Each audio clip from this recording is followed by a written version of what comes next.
We have the FDA, the IRS, the EPA, FEMA, and many others, functioning autonomously and unchecked with the full force of the federal government.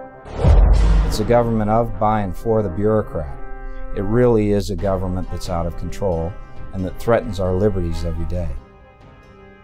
There's a concern right now that the FDA has been influenced by Big Pharma in such a way that they're going to remove from the marketplace all of the new dietary ingredients that were introduced after October 15th, 1994. They've also tried to institute maximum dose levels so that dietary supplements sold above a certain dose level can only be available by prescription. The FDA uses its power to censor and disallow truthful claims about the value of nutritional supplements. The dietary supplement industry is under siege by the FDA. Drug lobbyists do not want the American public to have access to low-cost, totally safe nutritional supplements that compete with pharmaceuticals. The FDA uses Gestapo-like tactics when it decides to take action against a dietary supplement company or a food company. We have 100,000 armed federal agents, many of them working for the Food and Drug Administration, and we see that those agents are engaging in behaviors that are reprehensible. They started walking around, they drew their guns, and I'm like, why are you drawing guns? The raid on Rossum involved no less than 5 government agencies. In the past 3 years, there have been at least 8 government raids across the U.S. involving raw dairy. The U.S. Food Safety and Modernization Act would give the FDA more money to hire agents and begin arresting small organic gardeners, raw dairy farmers, people who provide food to local farmers markets. Are we going to be forced to consume GMOs and chemically laced food and milk with recombinant bovine growth hormone? Are we going to have to eat animals with antibiotics? And the answer is you already are. You could be violating laws you don't even know exist. We need to plan a march on FDA headquarters with a list of all our demands. Bureaucrats effectively taking control of the way in which we choose to manage our own health.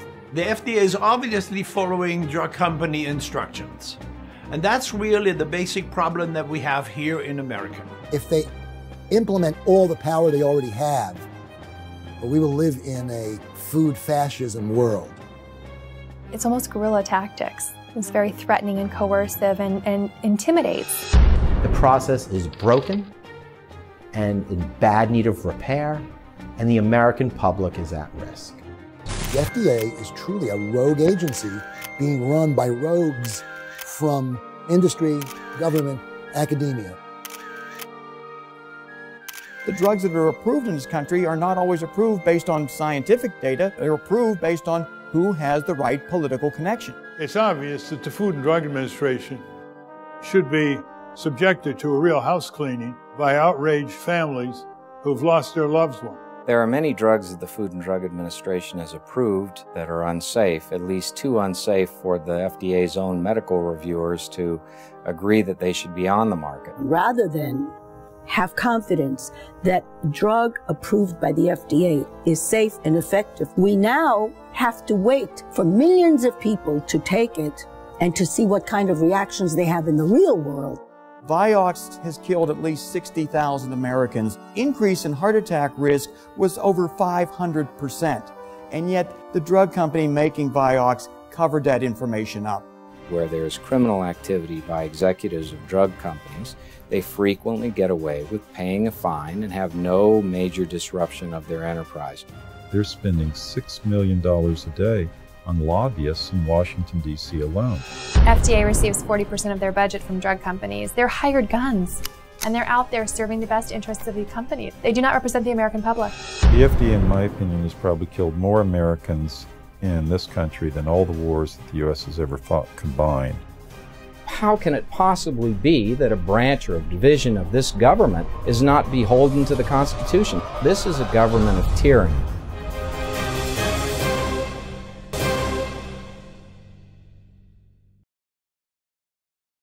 In the relationship between government-approved standardized medicine and all the other healing arts, we can see a pattern that goes back all the way. In, I think, about 1540, Parliament passed a law, the first Medical Licensing Act. It said nobody may practice medicine within the City of London unless they are first examined and approved by the College of Physicians and Surgeons under the Bishop of London. And of course, once that law was passed, the College of Physicians and Surgeons immediately started harassing all the other healers in the community. Within a couple of years, Parliament had such an outcry raised that a new law was passed, what is now called the Herbalists' Charter. It was 1546. It was in the 35th year of the reign of Henry VIII. And that charter, which was intended and stated it was a charter for all times, and it applied not just to the realm of England, but to the king's other colonies. And hence, of course, that means to the American colonies. And those American colonies, when they became free and independent states, adopted the common law of England as our common law. All the common law of that time is part of our common law, unless the legislature explicitly changes it. And so the Herbalist Charter, which reviews the history of the relationship between the physicians and the wise women and the herbalists and the others of its time that we would call alternative practitioners, or as I like to say, advanced healthcare practitioners. Healers understand the charter and understand that it's part of a very long tradition of healing within the community. And that tradition is one which we applaud and which we are humbled by. About 100 years ago, things were really beginning to change in the United States. We were changing from an agrarian economy to an industrial economy. Titans of industry really wanted to be able to control the world financial system as a whole. When the Rockefellers took over the allopathic medicine, there were many types of medical education in the United States. There were homeopathic doctors and there were naturopathic doctors who were using natural medicines to heal, and they were having very good outcomes. Once the Rockefellers took over the system, they closed down those other schools and they only promoted the sale of their drugs, they promoted surgery, and they promoted radiation. The Rockefellers were also in charge of the oil industry and the chemical industry, and they also made an alliance with a huge German concern called Big Pharma, which was a big chemical industry in Germany. The Food and Drug Administration was started in the 1930s, and it was sold to the people of the United States as an agency that was going to protect its food and drug supply. And of course, in the early part of the century, people wrote about some of the terrible things that were happening with the meatpacking industry and in the food industry in general. Patented drugs were being advertised all over. And then there were, nostrums were considered secret formulas. And there usually were proprietary formulas. So they got all these addictive drugs in there. And they weren't even listing about the label. So people were thinking heroin and cocaine, morphine and other types of opiates. And they weren't being told that they're even on the label. So they forced a labeling. There was a lot of mischief going on in the food industry, and the FDA was set up to correct that problem. They evolved into regulating drugs, medical devices, and at this point they regulate just about anything that goes into the human body. In the 1930s, 1938, the FDA became a monster. And from that point forward, it has grown by leaps and bounds until the 60s, when it acquired jurisdiction over both safety and efficacy of drugs. Then in 1938, they passed a law under Franklin Roosevelt defining a new drug, safe and effective for prevention, treatment, mitigation of disease, whatever. The FDA basically appointed itself as the experts. Senator Estes Kefauver sponsored an amendment that was passed, expanding the authority of the FDA to go beyond the safety of new drugs to the effectiveness of new drugs.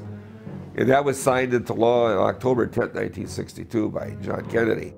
At that point, the FDA was largely captive of industry. The FDA does no clinical testing of drugs itself. It relies entirely on submissions made to it by the drug companies. This would appear to the average person to be a gross conflict of interest, and in fact it is. There's a concern right now that the FDA has been influenced by Big Pharma in such a way that they're going to remove from the marketplace all of the new dietary ingredients that were introduced after October 15th, 1994. And regrettably, those are some of the most effective supplements that Americans are now taking. We're talking about resveratrol. We're talking about the ubiquinol form of coenzyme Q10. There have been substantial improvements made in the quality of dietary supplements. Drug companies are seeing this. They're seeing their profit margins threatened because people can go and use a dietary supplement in lieu of a prescription drug and perhaps get a better benefit with no risk of side effects. Recently, the FDA promulgated a thing called the New Dietary Ingredient Guidance. In the first decade of application of the New Dietary Ingredient Guidance, FDA took a rather conservative view of what a new dietary ingredient was. They would say, oh, well, if it was in the food supply and you can show that it's in the food supply, we will allow you to sell it and not prohibit you from selling it and not require you to make a scientific submission. Well, increasingly in the 90s, the FDA took a more restrictive approach, increasingly requiring the submission of new dietary ingredient petitions before it would allow a substance in the market, and expanding its definition of a new dietary ingredient, keeping more things out of the market as a consequence. The purported purpose for the guidance is to help create more safety for consumers out there that are consuming dietary supplements. The interesting thing to note is that there have been 0 deaths from dietary supplements as long as the CDC has been keeping track. Supplements are very safe. They're based on food. Congress recognized the safety of supplements when they grandfathered all the supplements to date. In 1994, when they passed the Dietary Supplement Health and Education Act legislation that governs the regulation of supplements. Now, Congress did at that time say any new supplements that were to come into the marketplace would be required to notify FDA so that FDA could keep track of what was happening going forward. Well, 90% of the dietary supplement companies that now exist did not exist in 1994. And those that did exist, hardly any have records from 1994. Well, what the government is saying is, catch-22. Your product is grandfathered, but only if you can prove it. And it being on our published list isn't proof anymore. That's the sort of manipulation that we see coming out of the FDA. If the individuals working for the FDA were taking their job seriously, they would not do that.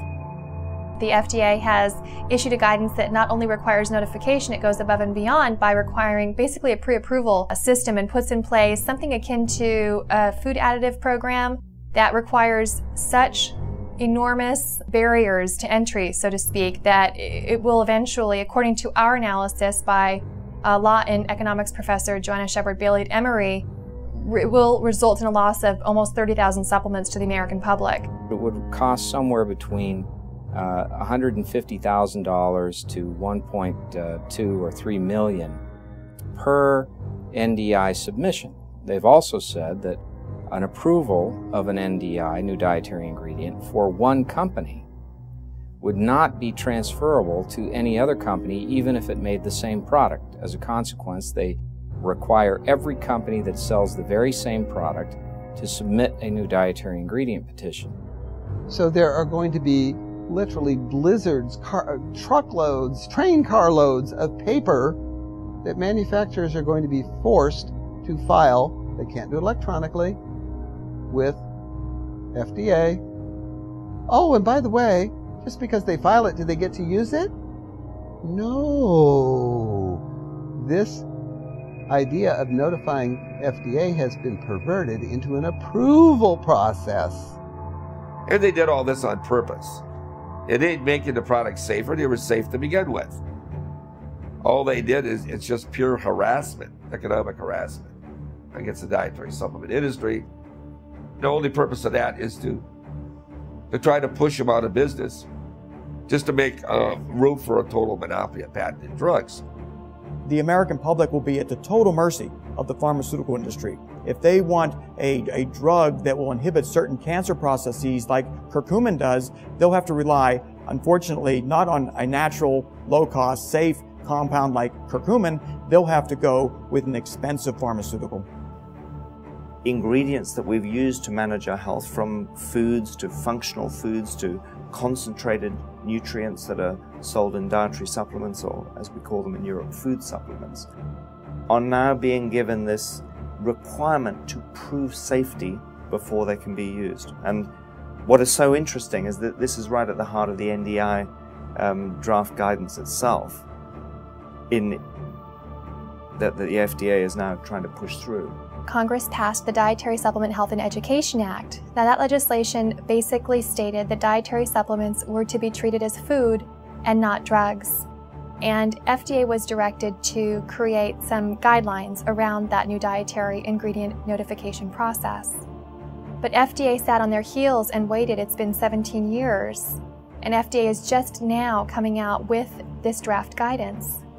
And FDA has gone very far above and beyond congressional intent in the draft guidance. The agency has had a long-term bias that was identified by Congress in the DSHEA legislative history, and there was quite a bit of congressional testimony about the bias. And the whole aim of the agency has been to restrict the access of consumers to those products and to limit what can be said about them.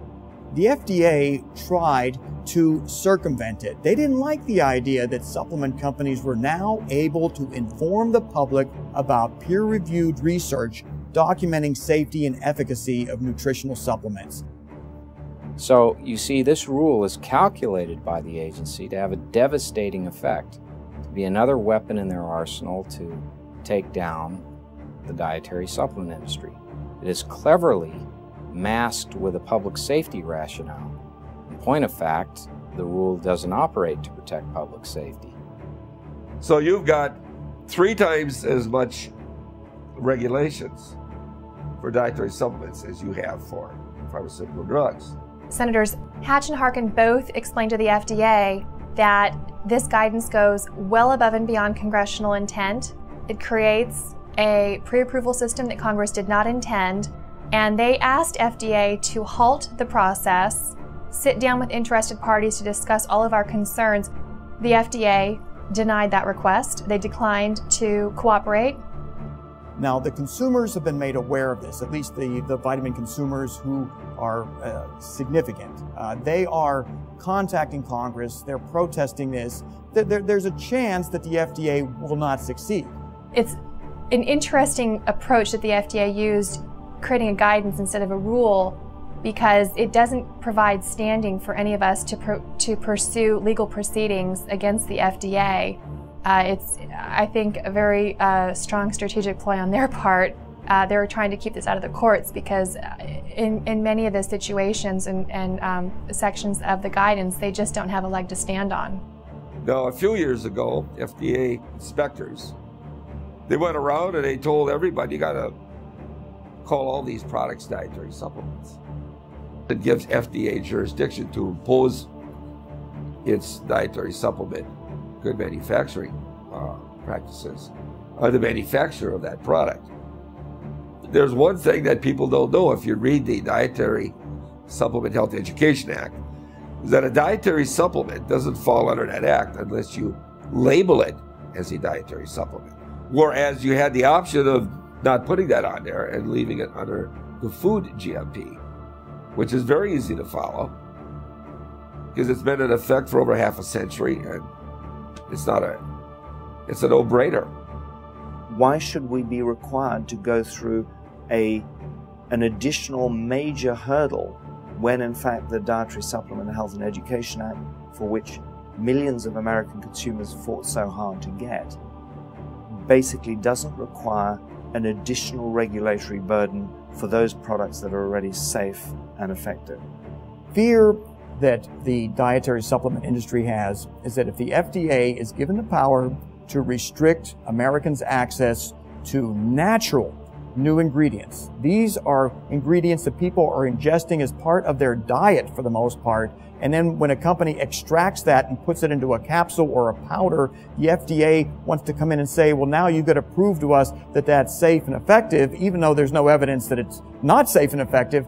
The fear is that the FDA will try to do an end run around all the legal and political victories that have been won over the last 20 years and be able to restrict Americans from having free access to dietary supplements, to nutritional powders, to natural approaches to preventing and treating disease that compete against pharmaceutical interests. The Food Safety Modernization Act makes the situation at the FDA even worse than it has been up until now. The FDA does not have the capacity to figure out how products that are not clearly unsafe or clearly safe should be regulated. The FDA Modernization Act of 2007 gave the FDA unprecedented power over food. It gave it power to ban the interstate commerce in any food which had ever been studied for medical use. We fought very hard in 2007 to make sure that there was an exemption in that law for dietary supplements.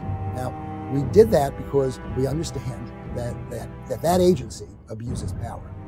And this act would give the FDA even more power, more money to hire agents to canvass the countryside across the USA and begin arresting small organic gardeners and begin intimidating raw dairy farmers and intimidating even people growing food in their own yards, in their own gardens, people who provide food to local farmers markets.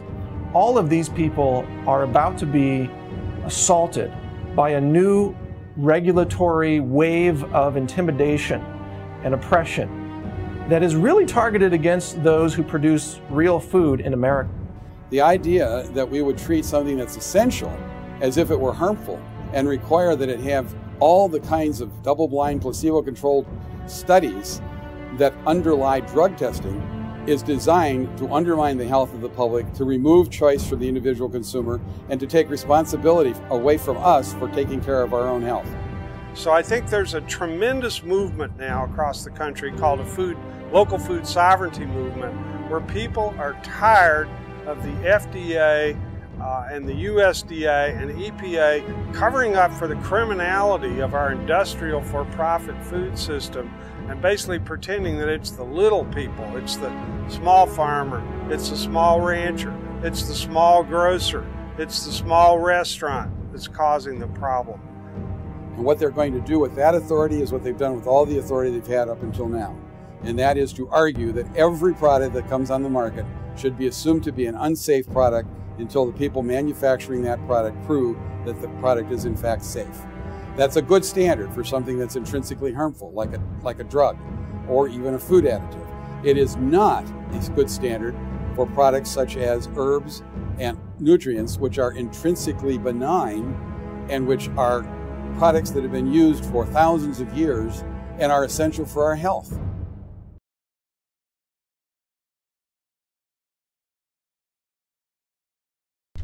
This is a government of tyranny.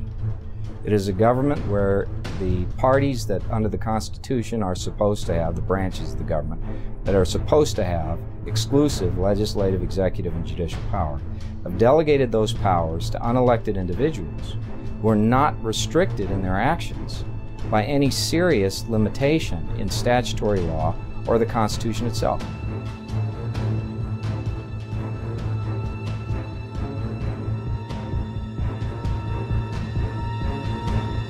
The FDA uses what could reasonably be described as Gestapo-like tactics when it decides to take action against a dietary supplement company or a food company.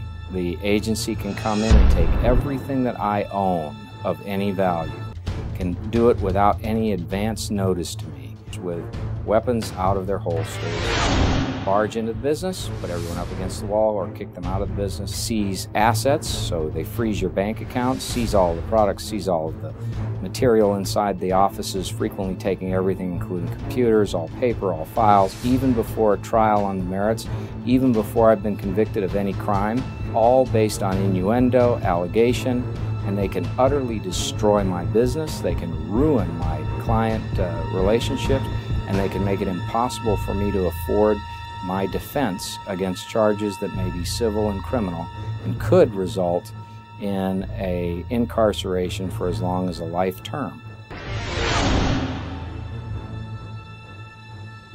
In 1993, they raided Jonathan Wright's clinic, the pioneering doctor who's made so many of the breakthroughs that we know now to be safe and effective available to the American public.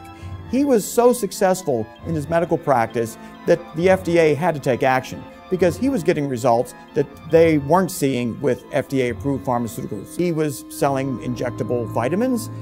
He had a number of different compounds that simply weren't in the FDA's approval directory, and they shut him down for a period of time. But there was somewhat of a problem there. His patients were getting benefits, and it resulted in a citizens' uprising, and the result was the passage in 1994 of the Dietary Supplement Health and Education Act. It wasn't just Jonathan Wright, but it was almost like the straw that broke the camel's back. We arrived at the clinic, my wife and myself. She's a nurse and she's our clinic general manager, and it was surrounded by cops. We thought that something terrible had happened, some murderer had got inside or something, and they were guarding the place. And it turns out that agents from the FDA had herded all of our clinic employees into the waiting room and were holding them there.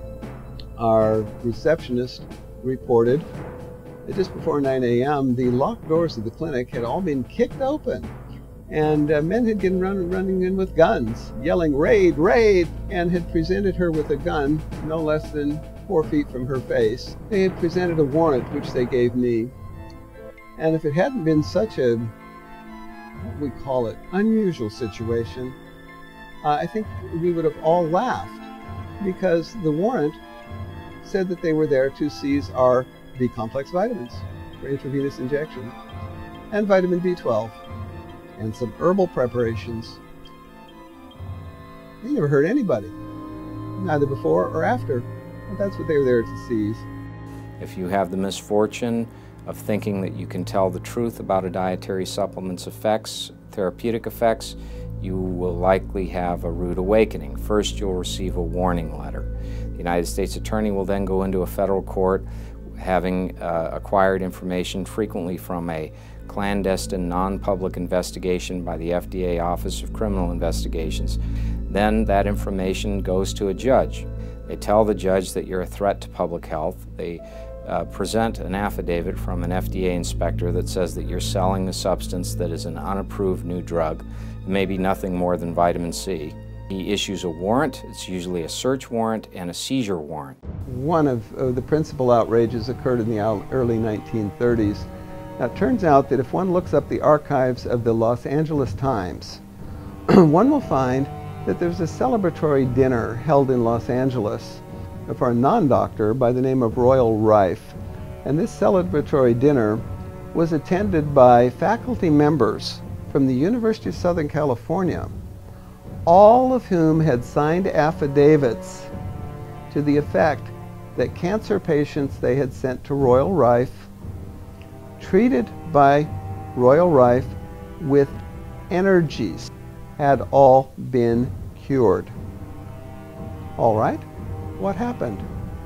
Why is cancer such a problem now if Royal Rife could cure it? A lawsuit was instituted against Mr. Rife. The lawsuit dragged on. Oh, and his place that manufactured his equipment mysteriously burned down. In 2008, they had a very long inspection at my office, and that was, it lasted like 3.5 days. This is a small office here, right here in West Dallas. And I made a few products there, some herbal extracts. I made a colon formula called Perfect Colon Formula, another product called LeBeau's Cold and Flu Formula. I provided information in there on the benefits of the various ingredients in the formula. So I did, like I have been doing since 1994, I did research at the National Library of Medicine to see what the health benefits were. The U.S. Attorney then said, well, if you, small fine, no jail time, $100 maybe. And I said, I'll think about it. And then I decided to close the business down because I decided there's no point staying in business if you can't tell people how products prevent disease. You see, the FDA shuts down all speech prior restriction regarding nutritional supplements, unless the FDA gives permission for such speech. It's incredible. This blanket restriction of speech is clearly a violation of the First Amendment guaranteeing free speech. Let's talk about the cherry growers. A group of cherry growers had a website, and on that website there was a link. It was to Harvard's website and their research on the benefits of cherries in terms of treating gout, I believe. So FDA looked at that website. There were no health claims on that website, but it linked to another website that discussed scientific peer-reviewed research, and FDA determined that that was sufficient to be making an illegal health claim. FDA went after the cherry growers, literally with guns blazing, knocked down their doors, forced them to sign a consent decree, and agreed never to share any information about the benefits of cherries. Again, at the risk of all sorts of legal proceedings and essentially the loss of their company. When it wants to censor someone from speaking out about cancer, or when it wants to exterminate a company that is providing nutritional supplements to the marketplace, the FDA will stop at nothing. It will violate laws, it will violate civil rights, it will violate due process, it will commit international crimes. I didn't realize until it was carefully explained that the FDA was a criminal. Let me say that again. The FDA was a criminal organization. The FDA routinely violates the Administrative Procedure Act. Now, this is a law. It was meant to protect citizens from businesses from arbitrary and capricious regulatory activity. It states clearly that businesses that are regulated by the federal government must have a clear understanding of the regulations. And more importantly, the regulations cannot be arbitrary and capricious. The FDA asserts that it would approve all claims presented to them that met the FDA's, quote, standard of scientific agreement. Yet nowhere in any FDA writings whatsoever was significant scientific agreement ever defined. Does that mean 10 studies in the American scientific literature? 15 studies in the worldwide literature? If the FDA cannot or will not define significant scientific agreement, then all of the regulatory actions are arbitrary and capricious. And that is against the law.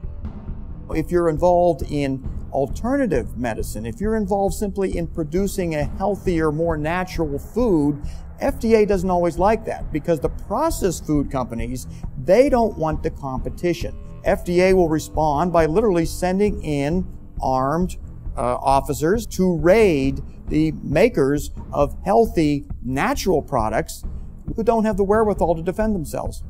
The major milk producers, dairy producers, lobbied the Food and Drug Administration to rid the marketplace of an emerging new competitive threat from organic farmers. And to eliminate this threat, they did what many, many large companies do. They unleashed their K Street lawyers on the regulatory agencies and on Capitol Hill. And the upshot of that was the adoption by the Food and Drug Administration of a rule that categorically prohibits the interstate transportation and sale of raw milk.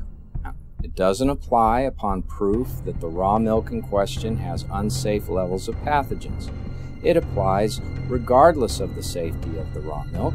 It applies to any shipment of raw milk in interstate commerce. What the heck is going on over there? Do police have nothing better to do in LA than raid organic food stores? Well, the Los Angeles Times broke this story, and what's shocking about this story is that police officers are going into this grocery store, It's a co-op organic raw food store, guns drawn. And we put this up on Survive and Thrive TV, and it's basically created a firestorm on the internet. People are really, really shocked that the police and the district attorney don't have anything better to do but to harass local cooperatives, engaging in sharing food. That the agency has become much more draconian in defense of these economic interests from the large dairies. What they have done is they've had a national, systematic campaign of enforcement going after raw milk producers, coordinating with state officials, and doing these raids. And this approach is being used all across the United States. So the FDA maliciously is actively working against the idea that we should have access to really healthy foods so that we could become healthy human beings. The Food and Drug Administration has been quick to go after the producers of pomegranates, of cherries, of any product that is in any way associated with a therapeutic effect. In the case of pomegranates, pomegranate juice, antioxidants in pomegranates are associated with various positive health effects. Palm Wonderful, makers of the pomegranate products in the United States, principal maker, communicates that information to American consumers, and the FDA and the Federal Trade Commission become involved. And the Federal Trade Commission goes after them for deceptive advertising, hopes to destroy them because they had the audacity to communicate to the American public the potential health effects of pomegranate juice. The same is true of many different kinds of foods. They've gotten a $2.5 million fine against oregano for making statements about how it could be useful in your health.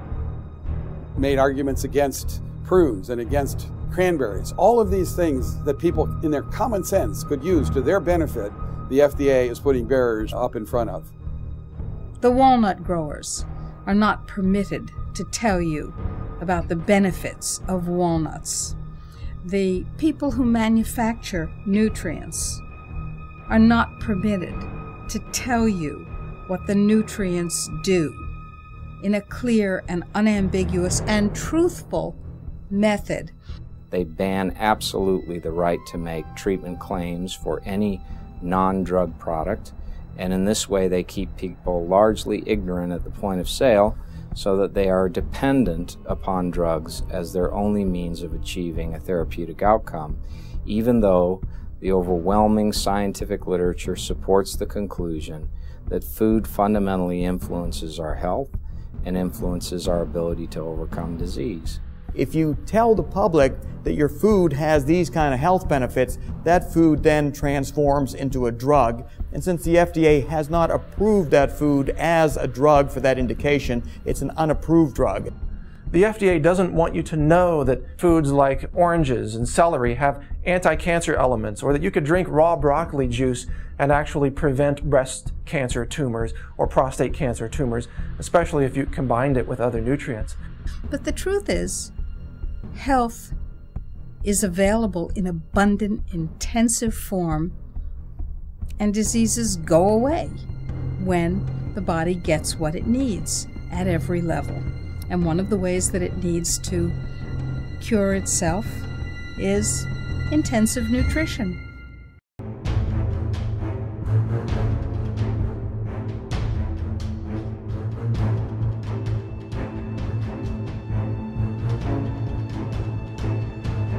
Health and food freedom and justice are not just local issues and national issues, they're truly international issues.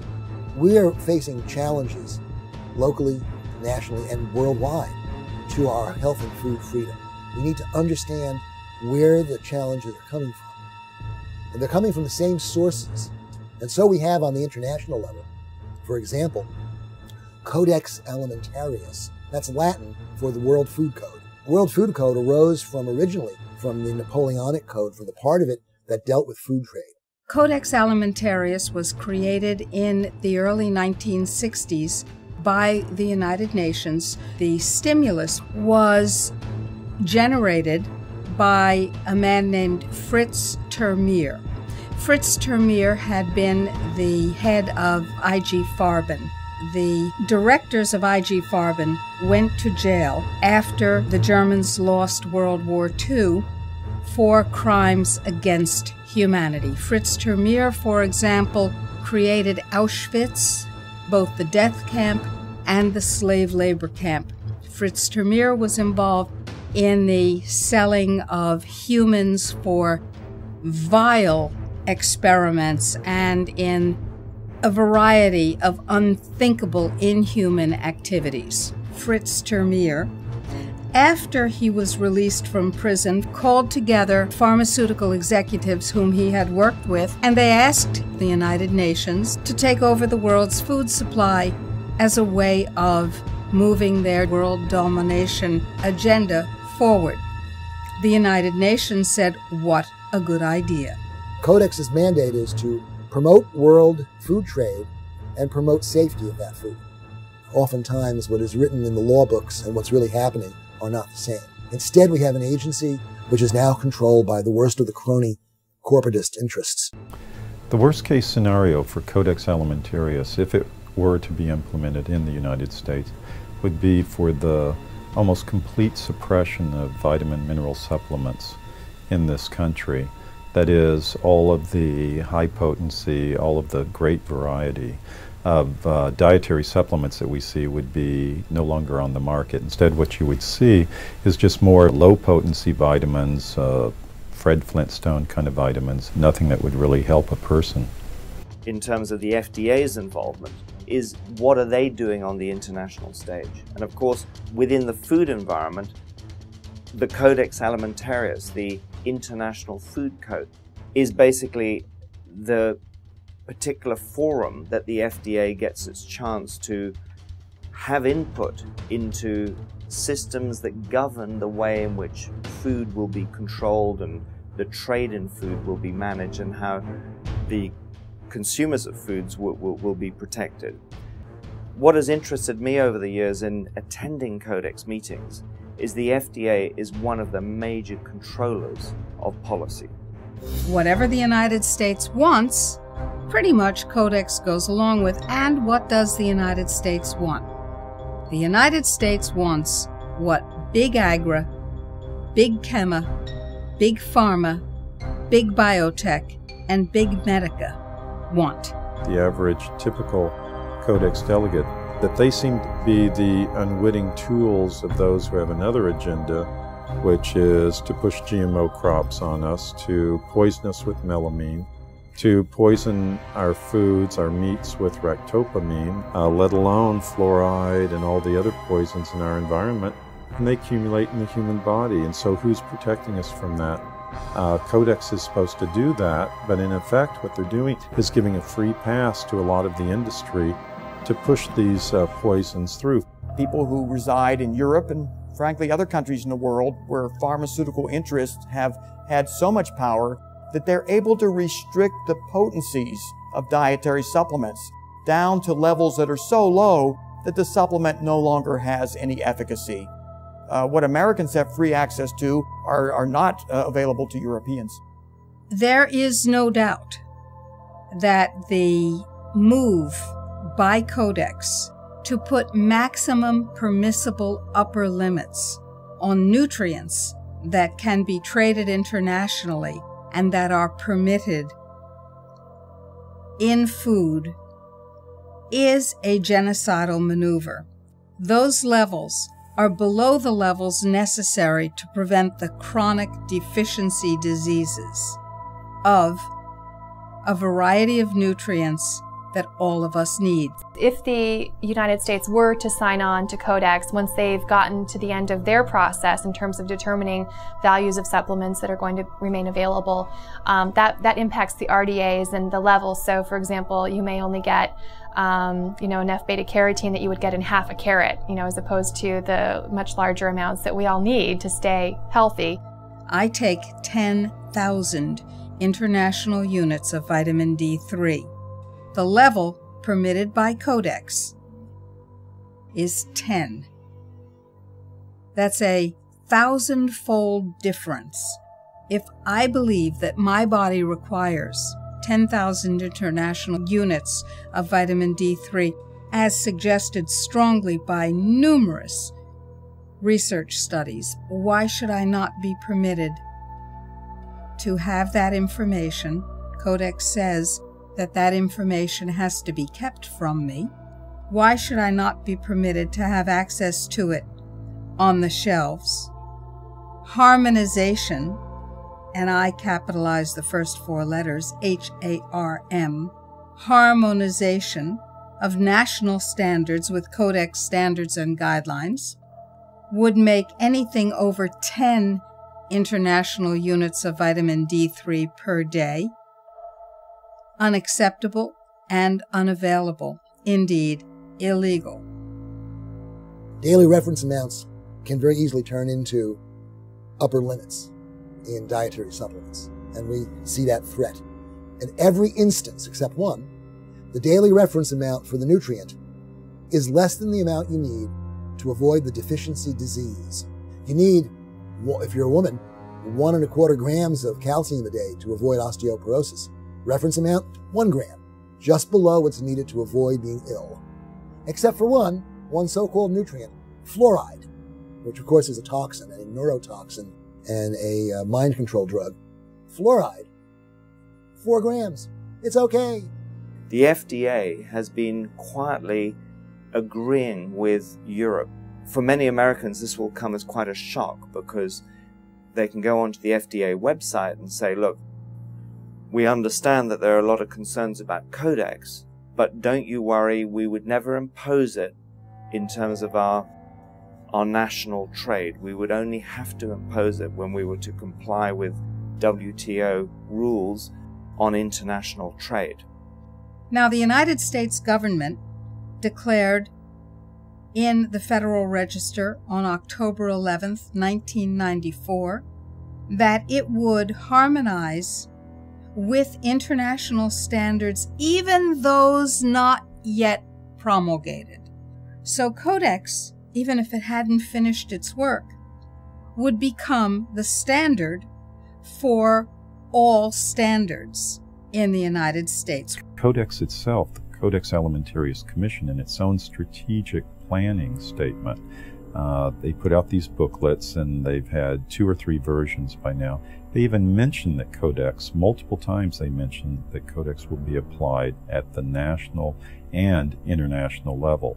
And then you combine this with what the FDA itself has said, where in its own federal regulation, it is indicated some years ago that it intends to harmonize American law to that of Codex, that of international law. And we believe that if the US had technical and ideological problems with what the Europeans were doing, they would have been opposing it. But they're not. And what then becomes even more interesting is to say, well, where is the collusion occurring? In the same way that government agencies have been captured by special interest groups because they have the most to gain from it, Codex Alimentarius, at least certain elements of it, have been captured by pharmaceutical interests.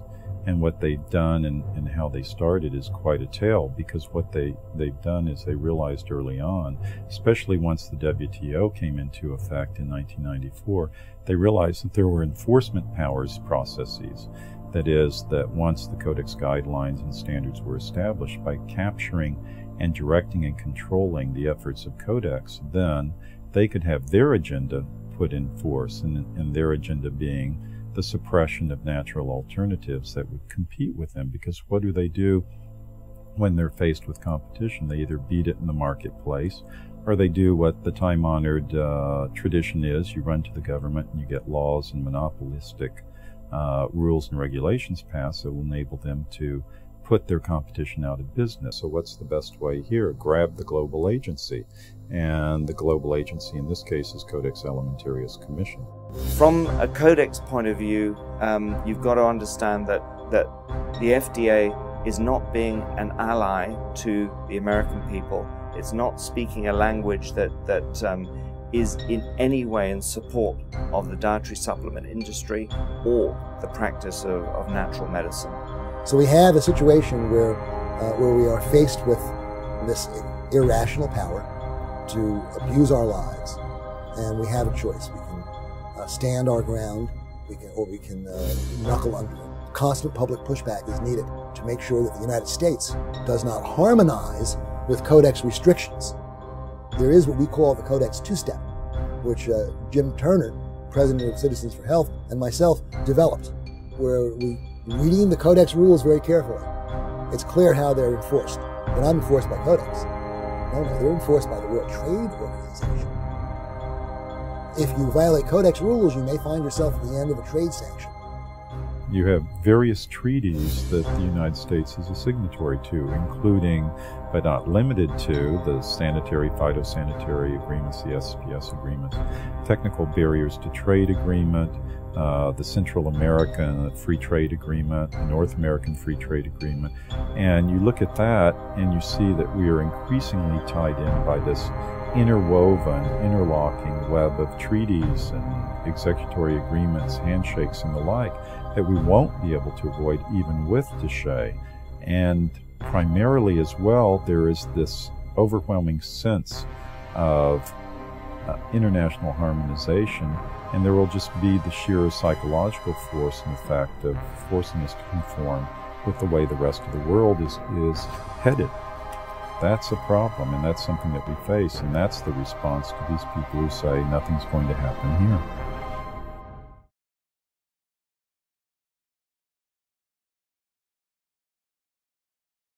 Genetically modified organisms, GMOs, pose unparalleled threats. Nothing like them has ever existed in the entire course of life on this planet. The campaign of ignorance that is currently being waged by the FDA is so insidious that the FDA actively opposes the honest labeling of genetically modified foods. Every single independent study conducted on the impact of genetically modified food shows that it damages organs, it causes infertility, it causes immune system failure, it causes holes in the GI tract, it causes multiple organ system failure when it's eaten, it causes a variety of changes, some of which we can't even guess at, as new proteins are coded for by the altered DNA that we've never seen before. We are playing with genetic fire. The FDA came out with its infamous policy stating that genetically engineered foods are substantially equivalent to non-genetically engineered foods. The person in charge of labeling policy at that time was Michael Taylor, who had previously worked as an attorney and lobbyist for Monsanto. After Taylor left the FDA in the early 90s, he went back to Monsanto and then came back to the FDA. The reason why we have 170 million acres of genetically engineered corn and soybeans and cotton and canola oil and sugar beets in the United States is because it doesn't have to be labeled. The GMO standards are being passed at the Codex level because, frankly, through lies. They're telling them that they're safe crops, that they're safe food products. They don't need to be labeled. We've been fighting for years to get mandatory labeling of GMO foods. We almost succeeded. But what happened is, at the last Codex meeting in Geneva, is that the U.S. tried to force this issue and actually called for a vote of this issue, and they lost. They actually lost because they wanted to use it as a bargaining chip for WTO, World Trade Organization, trade dispute to ram GMO foods down the mouths of the European Union, China, and Russia, and they lost. The FDA position at the Codex Commission level have always been that these two products are substantially equivalent, that is, GMO foods and non-GMO foods. And they argue that they're inherently safe, and as such, they don't need to be labeled. In fact, the FDA has argued at Codex meetings that the average consumer is too ignorant to recognize the difference between a GMO labeled food and a non-GMO labeled food, and they'd make the wrong choice. And that's their stated reason for opposing GMO labeling. For one example of many, In 2001, a small California biotech company called Epicite patented a gene, which causes both men and women who eat it, in the form of any product, to produce antibodies to sperm. If the men eat the Epicite gene, they produce antibodies to their own sperm, rendering them irreversibly sterile. If women eat the Epicite gene, when they have intercourse, their bodies produce antibodies to the sperm that has been deposited, and they become infertile through the destruction of the sperm. Now, DuPont and Monsanto formed a joint venture, purchased the Epicite firm, and, quote, commercialized the Epicite gene. Do you want to know if the food that you're eating contains the Epicite gene? Sure you do. How about the food that your children are eating, or your grandchildren? Sure you do. But the FDA, the Fraud and Death Administration, has made sure that under current laws, it is illegal for you to have that information.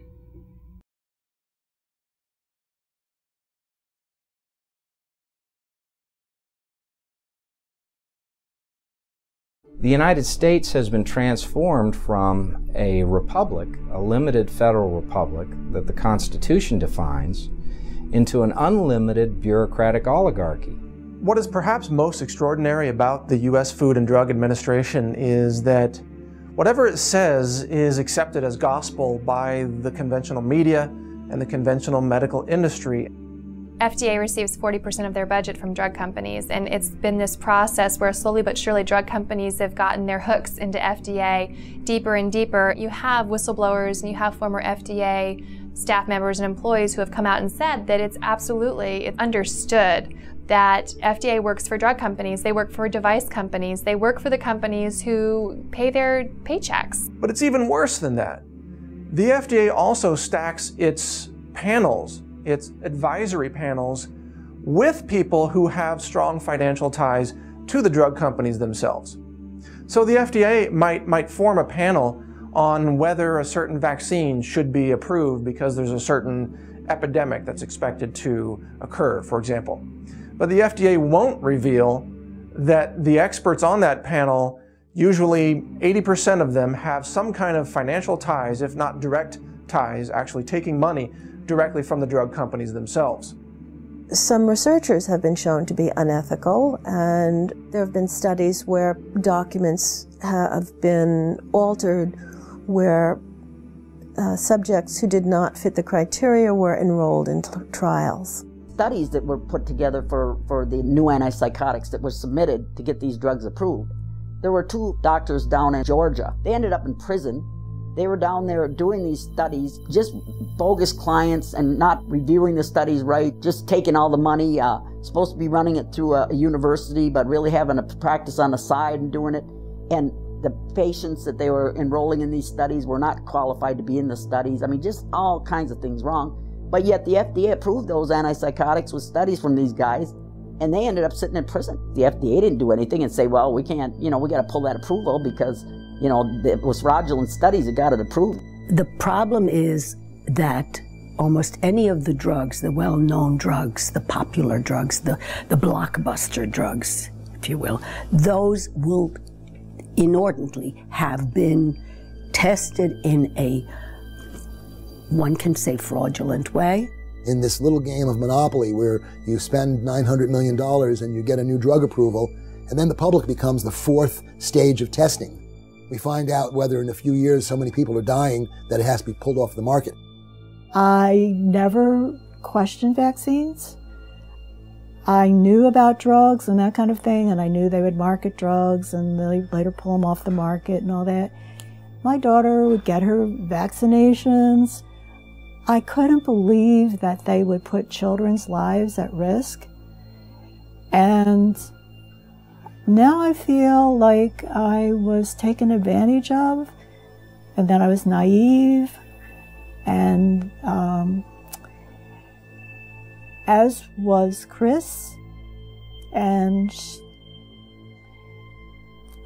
that her life was taken from a vaccine she didn't need, about which we were falsely informed, and there was no justification, no medical justification for fast-tracking this vaccine, and that consumers were not being informed of the risk benefits. There's more injury and deaths to come unless we become more aware, do something about what's the process. You know, you have the FDA who approves, licenses, and follows a vaccine. They're working in conflict of interest with themselves. It's been 3.5 years since Chris died. She was afraid of being alone in a dangerous situation. And I just think of that in the context of her being alone with this, whatever was happening to her the night she died, and nobody was there. And that hurts, you know, to think of that. And the courageous part of her would want to be a voice that continues, want to help others. She'd want to make sure that her death was not in vain, that it had some purpose, and that was in raising awareness that, you know, studies that show that there's no scientific basis for what they're promoting. Every drug that makes the headlines, eventually, you find that their record is really, you wonder, how did they ever approve it? It's this kind of callous disregard of the public health that has characterized the FDA's treatment of drugs. They have protected well the financial interests of the largest institutions on earth, state-sponsored drug monopolies, and they have acted in ways that harm fundamentally the interests of American consumers and patients. And you know, the FDA is not supposed to approve a drug for any disorder that's not in the DSM. Okay? In the DSM, there is no disorder of bipolar, pediatric bipolar in the DSM. But yet, it finally approved, I think it was Risperdal in 2006 or 2007, for children. The FDA isn't up to inventing disorders. That's the, you know, the American Psychiatric Association's main job. But the FDA just came right out and said, no, we're saying it's a disorder. We believe it's there. Paul Offit, who holds a patent for a rotavirus vaccine, was permitted to sit on a committee making a decision on whether or not to approve the rotavirus vaccine, in spite of the fact that it causes encephalitis and pneumonia, often terminal, in infants who are vaccinated with the rotavirus vaccine. We can look at the revolving door within the FDA. FDA pushes an agenda on behalf of the pharmaceutical industry. Look at their resumes, where have they worked in the past and who are they related to? There is a huge relationship between FDA and pharmaceutical industry and pharmaceutical interests. FDA advisory committees that are the precursors for whether the FDA, on receiving their recommendation, is going to approve or disapprove a drug or a medical device. And you're right, the FDA keeps saying they can't find enough qualified people, so they have to take them from industry, and so they give them waivers. The FDA uses this as a cover story so that when it approves a drug, it can say, well, this was recommended by our advisory panel. The FDA is composed of smart people, but they're smart people with a conflict of interest. They're smart people who make their decisions based on what will support their financial needs or their academic needs, not what makes scientific sense. The current head of the FDA, Dr. Hamburg, in the year before she became head of FDA, received $2 million in compensation from Henry Schein, the drug company that used to advertise itself as your location for all things vaccination. $2 million in consulting fees. Now she runs the FDA. So here we have Margaret Hamburg, FDA commissioner, being told that RBGH milk will increase risks of breast, colon, and prostate cancers and not doing anything about it. So we're dealing with FDA commissioners, which in this regard and in other regards, which I could document, have shown themselves to be recklessly irresponsible. Well, the Food and Drug Administration is under heavy influence inside and out by the food and drug lobbyists. Consequently, we are still being exposed to bovine growth hormone milk, which most Western countries have banned, like Canada and Norway. And we still have hormones and antibiotics in our meat products, which are at such risk that they're not able to be exported to a lot of countries that ban them. The FDA has removed all liability from vaccine manufacturers and participated in a vast conspiracy against humanity by covering up the damage that vaccines cause, by covering up the damage of GMOs, by covering up the damage that pesticides and herbicides and irradiation and all the other approved techniques and technologies that the FDA so happily endorses will cause. The biggest obstacle that we at the Government Accountability Project face is an internal environment at the FDA, which can be summed up in one word: terror. The employee will be fired and not only removed, but disgraced, possibly worrying about prison time, completely trashed and smeared.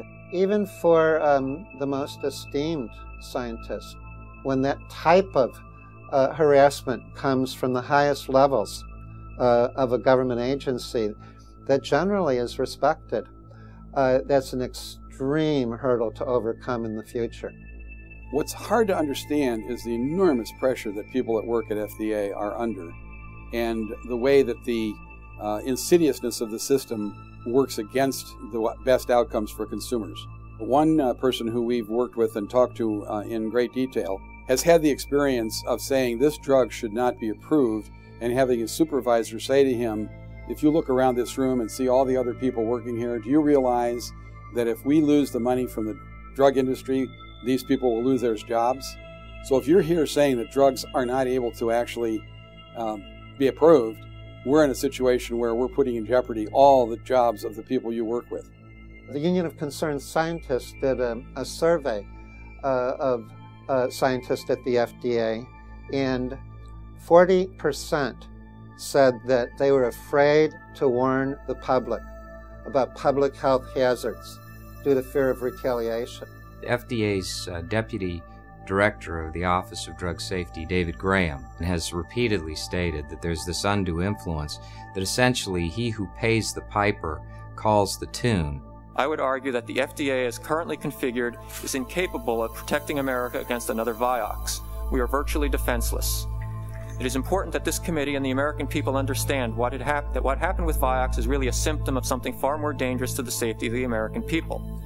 Simply put, FDA and the Center for Drug Evaluation and Research are broken. When I appeared before the Senate Finance Committee and announced to the world that FDA was incapable of protecting America from unsafe drugs or from another Vioxx, FDA is responsible for 140,000 heart attacks, 60,000 dead Americans. That's as many people as were killed in the Vietnam War. Within the Center for Drug Evaluation and Research, about 80% of the resources are geared towards the approval of new drugs, and 20% is for everything else. Drug safety is about 5%. Congress has created that structure by PDUFA, the Prescription Drug User Fee Act, by which drug companies pay money to FDA so that FDA will review and approve its drugs. For industry, every day that a drug is held up from being marketed, in their minds, that's another $1 to $2 million of profit that they're being denied. And so the incentive is really review the drugs as quickly as possible, approve them as quickly as possible, and don't stand in the way of our making profit.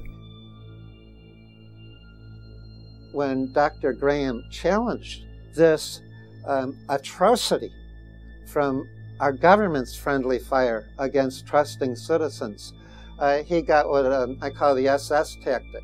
He was stripped of his duties, or there was an attempt to strip him of his duties, which was blocked thanks to support from Senator Charles Grassley. And to have 9 whistleblowers step forward together and sign a letter complaining about these outrageous medical practices was really unprecedented. And FDA's reaction to this whistleblowing was also unprecedented. They didn't listen to them. They didn't make any change. They were being forced and pressured to approve medical devices that could harm patients, and in some cases actually lead to thousands of cancers. The device that the managers demanded be approved was submitted by General Electric, a powerful special interest. I was fired for sending emails from my private account with the sole basis of my removal. I was sending that information to Congress, to Office of Special Counsel. We also sent personally several emails to Commissioner Hamburg. She did not respond. I believe there is too much politics and not enough of science. People are going to be hurt because of negligence that is ongoing.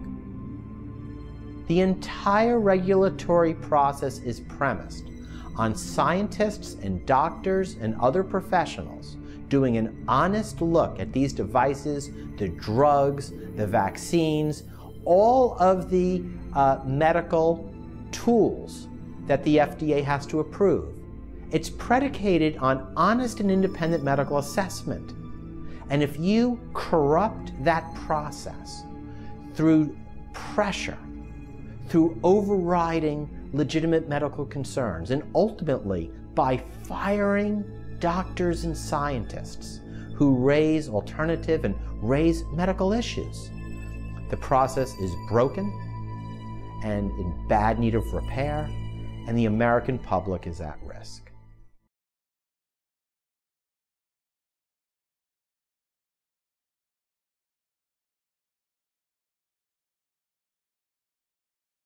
Every profit-seeking or power-seeking institution that is created in opposition to something else eventually begins to create the very thing that it claims to oppose in order for it to survive. And we see this in the pharmaceutical industry. It needs sickness and disease in order to survive. Keeping people sick is indeed a profitable business. And it's something that should be avoided.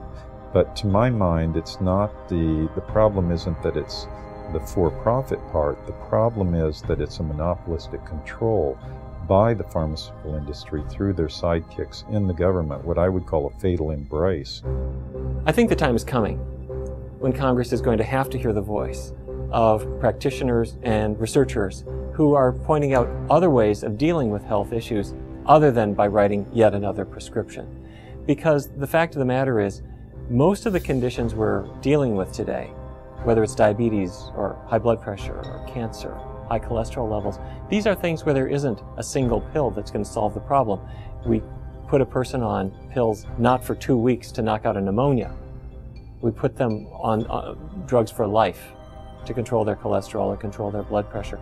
And it's a gold mine for the drug industry and a rather poor bargain for the patient.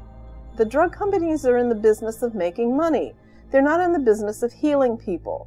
So they look at that drug in terms of a product that's going to bring them profit.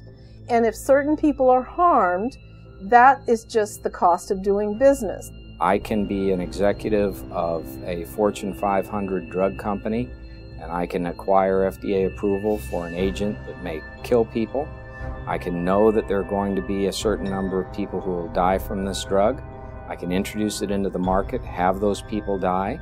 I can never have to answer personally for that decision, even if I violate federal law, even if I commit fraud, even if I violate the rules of the agency. I can still count on the FDA not to hurt my company. I can still count on the FDA to accept a small pittance of the profits that I make from my products in order to continue to do business. Unlike any other industry in the United States, pharmaceutical companies can literally get away with murder Pharmaceutical companies maintain control of the data collected in the clinical trials. They conceal the harm by not publishing the cases where there were bad events, whether it's deaths or heart attacks. Whatever is an adverse event, which means a risk for anyone taking the drug, they cover it up as if it didn't happen. They don't publish it.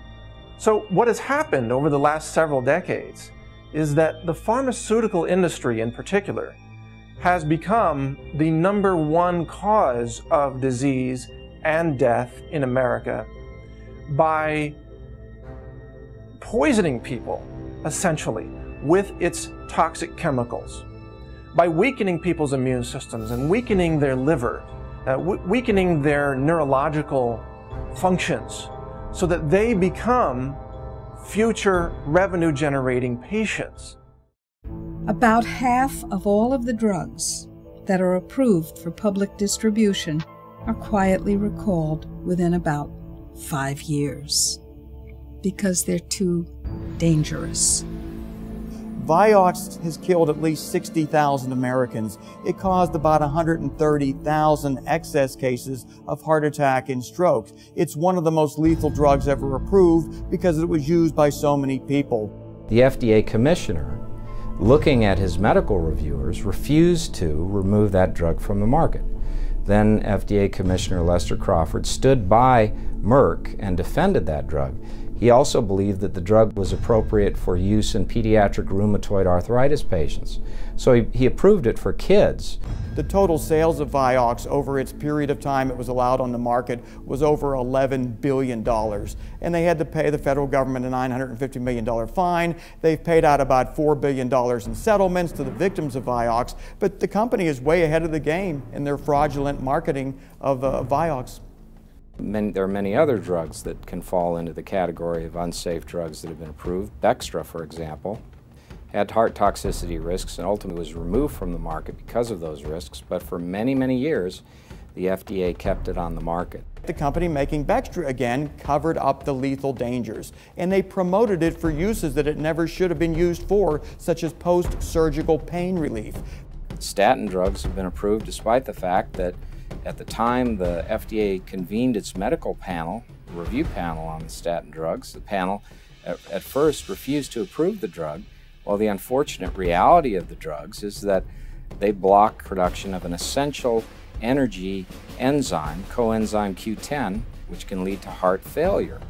So here we have again a situation where a drug has been approved to lower your risk of heart abnormalities, that in the end can contribute to heart fatalities. Codex. It is a drug used as an antibiotic. There's plenty of other antibiotics out there, but Codex, that one caused severe liver damage.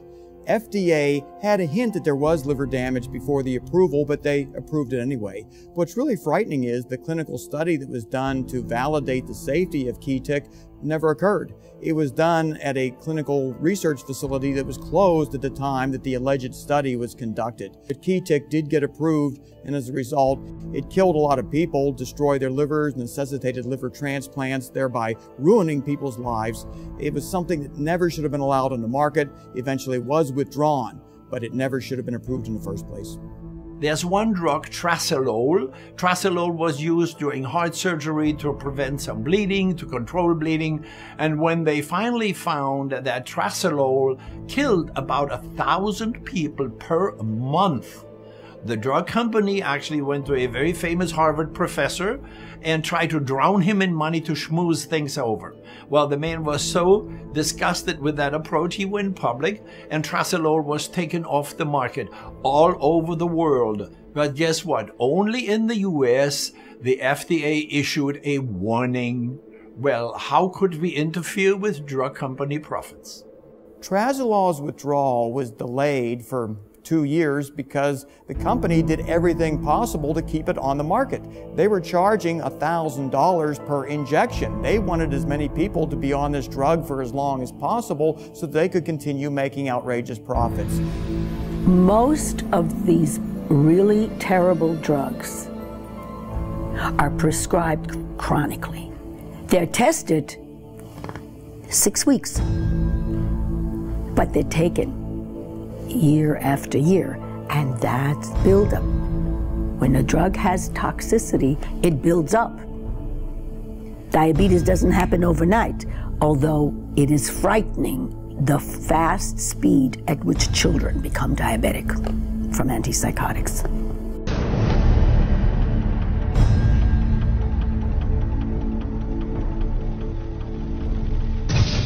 There are several psychotic drugs or antipsychotic drugs that the FDA keeps on the market, despite increased risks of suicidality and despite a substantial amount of evidence of birth defects associated with them.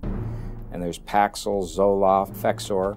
These drugs and many others that are like them that are serotonin reuptake inhibitors have been shown to lack efficacy. The British health authorities banned the substance for children and for young adults.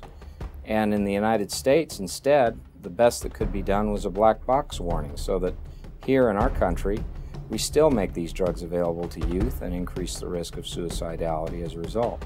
If they had honestly told, GlaxoSmithKline had told parents, say, that what we now know, that taking Paxil is 8 times more likely to cause somebody to commit suicide than taking a sugar pill in the clinical trials, which they knew before the drug was even approved. If you were to tell a parent that, they're not about to give their kid that drug. This is 911. Who is this?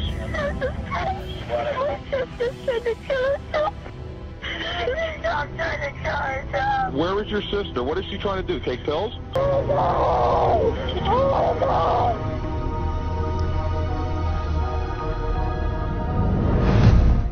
Avandia increases the risk of heart attack, and as a general heart toxin, it has been condemned in the peer-reviewed scientific literature. Despite that fact, FDA's own scientific review panel held it to be a heart toxin.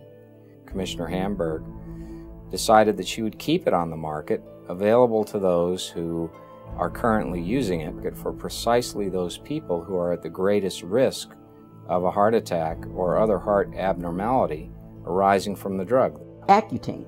That was an acne drug that was supposed to be given only in the most severe cases of acne because it was known it had side effects. It caused severe birth defects. They denied that it caused people to commit suicide, but it did. But they were able to keep the warning off of that for many, many years. One congressman, Bart Stupik from Michigan, his son committed suicide at 17. Now these are kids, they weren't diagnosed with depression, they weren't diagnosed with any mental disorder, and they take this acne drug and they commit suicide. And so the drug companies know this, but the FDA knows it too. When one of the producers of fractionated blood products intended for hemophiliacs realized that their product would kill people because it was contaminated with HIV, you would expect that Baxter would have destroyed the product. They didn't. With the encouragement of the FDA, they sold the product in Europe to hemophiliacs there and infected children with HIV. This company positively, absolutely knew that they had a medication that was infected with the AIDS virus. They took the product off the market in the U.S. and then they dumped it in France, Europe, Asia, and Latin America. So they made a huge profit. By the way, Joe, government officials in France that allowed that to happen actually had to go to prison for it. In America, not one corporate executive for this company has been indicted or even criminally investigated by our Justice Department. Why not? And if you've ever wondered why a terminally ill cancer patient is given lots of chemotherapy almost up until the point that they're dying or dead, it's because the economic incentive is there to continue putting chemotherapy into cancer patients who have no chance whatsoever of benefiting from it. In each and every case when we tried to recruit a mainstream oncologist, the question they asked us is, what is your chemotherapy bonus structure? I was unaware of this back in the year 2000. I asked them, well, what do you mean by that? They said, well, our pay is based on how much chemotherapy we prescribe. That's where our profit center is. And if we don't have a strong chemotherapy reimbursement incentive, we'll find a cancer center that will give us a strong chemotherapy bonus.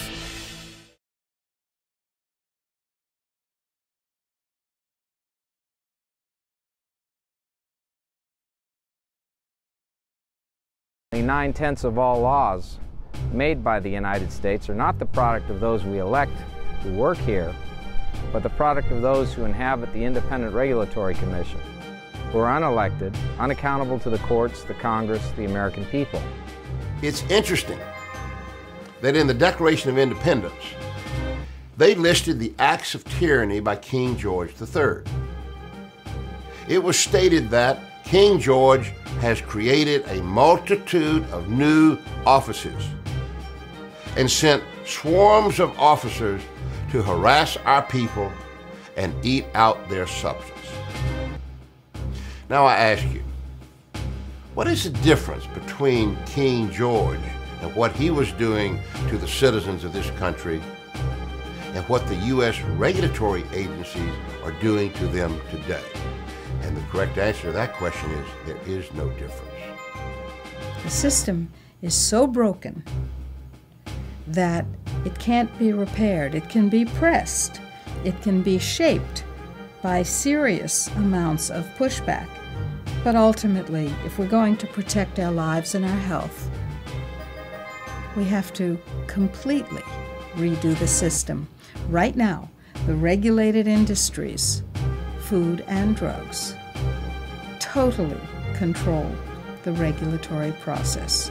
Just as Mahatma Gandhi walked to the ocean to pan for his own salt to violate the British Crown's salt monopoly, so we need to grow organic food, bring raw milk across state lines for our own use and for the use of those who want it, demand the right to trade in natural products.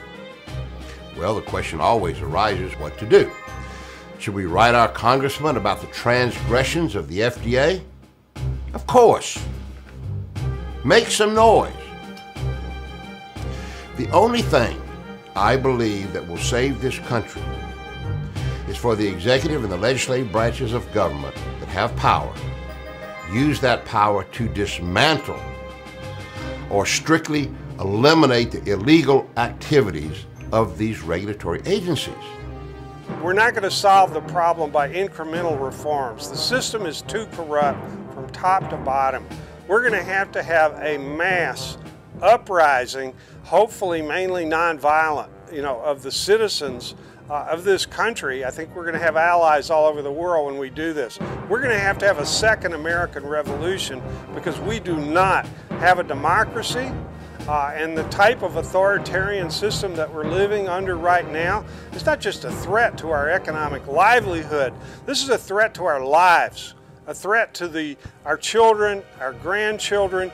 This is a threat to human civilization and the fragile web of life on Earth. It's a matter of life and death. It is the rule rather than the exception that abuses take place. And that's why we're killing our country. That's why our country is in such dire straits. And we won't be able to save this nation unless these scoundrels are eliminated and unless people come into office to replace them who are dedicated to serving this country more than they are in serving themselves. When we call Congress, we have a couple 100,000 grassroots activists, when they call Congress and talk about these issues, they need to be well informed and understand what it is that they're talking about. So the most important thing that people can do is educate themselves, get the facts straight, and get in touch with those that really can help to push our agenda in Congress and otherwise. And one of you? Two of you? No. Millions of you? Yes. How do we get millions of you? Because you send out the action item to your friends. Click, click, click. We call it riding the freedom mouse. And when the globalists, when the regulators, when the industrialists are faced with that kind of pushback, they step back every time. Simply pointing out the illegality and the tyranny of the actions of these regulatory agencies affects nothing. We need to put pressure on our elected officials in Congress and in the White House to put restraints upon these regulatory agencies. That's the only thing that will save us. Citizens, even if they don't know this, we have the ability to pass our own laws. In large numbers of municipalities and counties, we have the ability to fire these corrupt politicians. It's called recall. These things are happening. It's not a question of whether we're debating about whether people have sold the country down the river in order to benefit themselves. They have done it. And we're seeing a situation in which reform right now is really essential. Well, now there's a series of bills that would literally change health and food freedom and justice in this country. It's important to remember that there are people in Congress who are willing to challenge the FDA. The public has got to keep their congressmen reminded. They have to remind their congressmen that they're not going to tolerate legislation being passed or FDA rules being put into effect that deny them access to their dietary supplements. It's an ongoing battle. It just doesn't stop with one victory. Basically, you have legislation by default. To downsize the government, the Administrative Procedures Act needs to be amended so that the final application of any new regulation needs to be actually approved by an actual vote of Congress. What we need is a regulatory system where the drug manufacturers are penalized both in terms of fines and in terms of responsible people going to jail.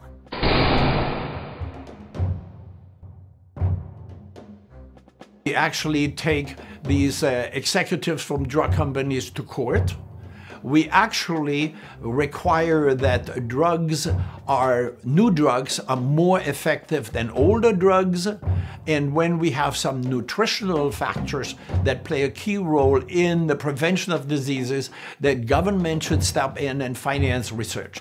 The movement needs to get better organized. The FDA, they got teams. They're organized. They got all this information. And everyone else is disorganized because they're isolated here and there, and they don't communicate. There's no central battle to plan a counterattack against this. We're going to have a second revolution down the road, but we need to start getting organized and very strategic about it right now. Two sectors of the movement need to come together. One of them is the alternative health sector, the people who see very closely how Big Pharma and the FDA are a serious threat to public health, to our survival. And the others are, it's the movement for alternative food and farming. Once we come together, we have millions of people. We have the capacity to enact our own laws. We have the capacity, if we need to raise millions of dollars in statewide campaigns. Consumers have to let their voice be heard so that the hundreds of billions of dollars that the drug companies earn every single year does not allow them to perpetuate a monopoly on the healthcare system. I'm a lawyer, I'm used to the courtroom, and to be able to win a case because thousands of people lend and show public support is just one of the best feelings. I mean, that is making this system work, and we need help.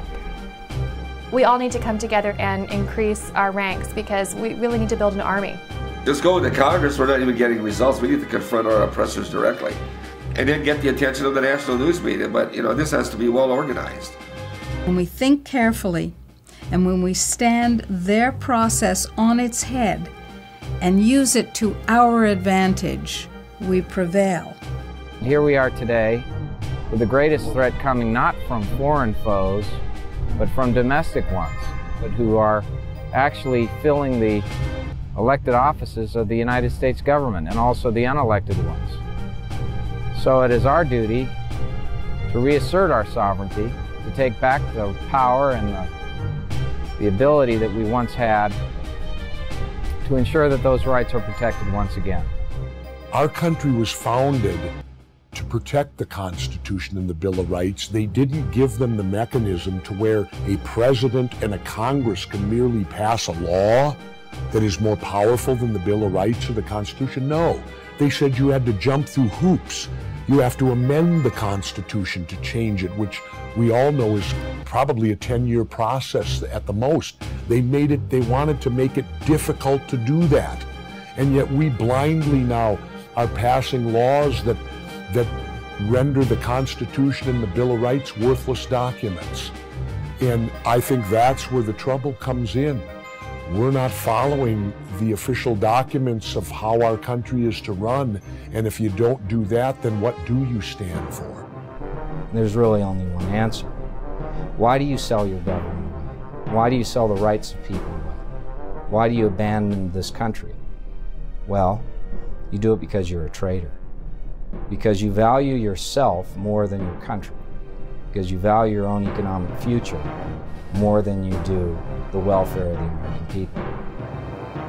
The only reason that things don't change is because we didn't become activated enough to cause them to change. But it's our planet, it's our health, it's our future, and it's our choice.